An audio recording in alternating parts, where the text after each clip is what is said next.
السلام عليكم ورحمة الله وبركاته. يسعد لي مساءكم حبايبي. اليوم بعمل التميس.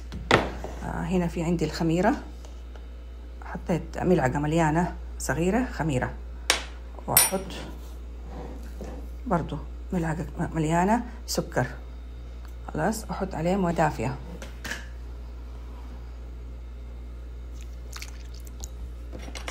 أحط عليه موية دافية، أقلبهم أخليه يتفاعلوا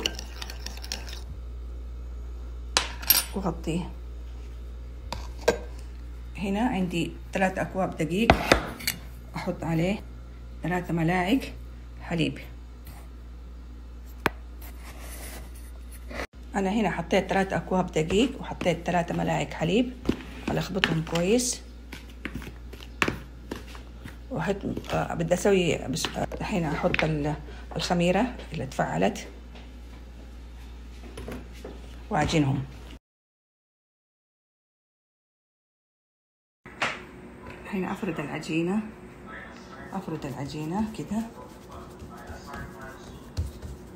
أحط عليه الموزاريلا والجبنة كرافت.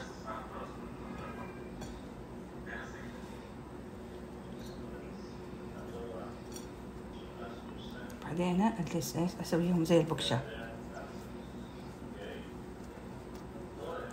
ترى أنا عملتها قبل كده، موجودة في اليوتيوب.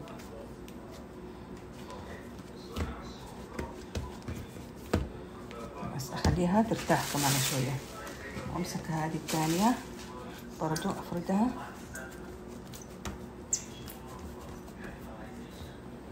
وأحط الجبنة.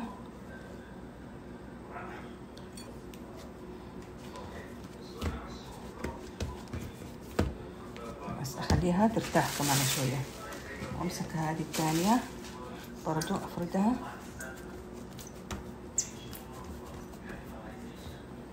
وأحط الجبنة الموزاريلا.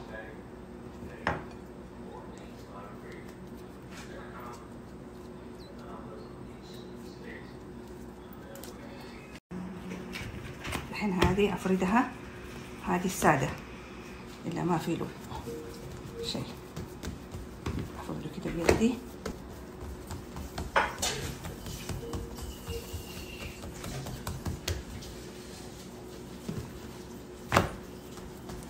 سمسم، ما ادري، حبة سوداء وسمسم.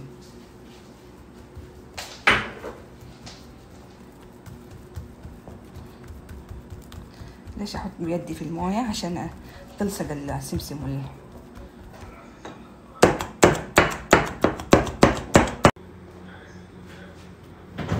حطيته هنا، حطيت عليه شوية بصل، هذا العادي. خلاص وخليه في الكباسة. دحين أعمل هذا.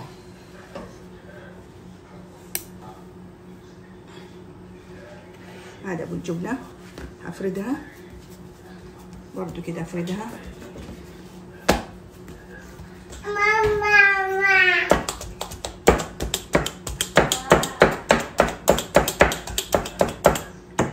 أخذ يدي في الموية كده وأحط السمسم.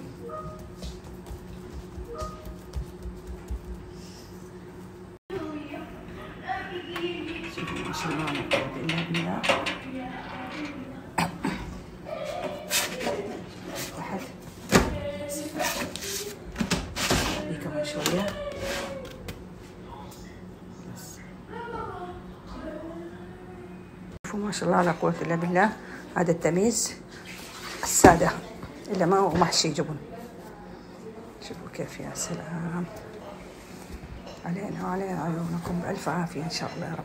شوفوا هذا التميس اللي بالجبنة، وهذا السادة قطعتهم ما شاء الله تبارك الله. بيف وبيتي، تميس بيتي.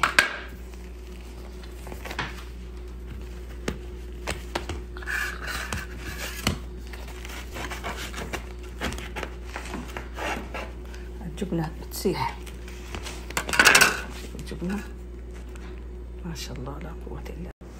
أتمنى إنكم تطبقوه وترسلوا لي تطبيقاتكم. تميس على الآخر، يا سلام.